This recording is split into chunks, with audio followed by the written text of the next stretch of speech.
वही था, लेकिन आंखें वही पुरानी थी। आमतौर पर ऐसे कंफ्यूजन्स लोकल स्तर पर सुलझ जाते हैं, लेकिन इस बार फाइल सीधा इंटरपोल नोटिफिकेशन से जुड़ी थी, क्योंकि उस नाम पर एक पुराना नॉन पब्लिक सिक्योरिटी फ्लैग लगा हुआ था जो आम अधिकारियों को दिखाई नहीं देता। सिस्टम ने चुपचाप एक ऑटोमेटिक अलर्ट जनरेट किया और वह अलर्ट एक ऐसे सर्वर पर पहुंचा जो हजारों किलोमीटर दूर दिल्ली में था। साउथ ब्लॉक की एक इमारत के अंदर, जहां ना खिड़कियों से बाहर की आवाज आती है और ना ही अंदर की बाहर जाती है। इंडियन इंटेलिजेंस को पहली नजर में यह एक मामूली डेटा एरर लग सकता था, पर इंटेलिजेंस की दुनिया में कोइंसिडेंस बहुत कम होते हैं,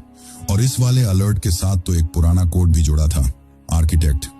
लेकिन यह उस आदमी का असली नाम नहीं था, बल्कि एक कोड नेम था जो 15 साल पहले इंडियन इंटेलिजेंस द्वारा ही उसे दिया गया था,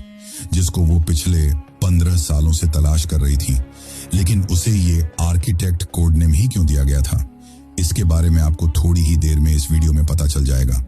दरअसल 15 साल पहले भी उसके पासपोर्ट अलग थे, पहचान अलग थी और चेहरा भी शायद थोड़ा अलग था, लेकिन पैटर्न वही था, और इंटेलिजेंस की दुनिया में पैटर्न कभी झूठ नहीं बोलते।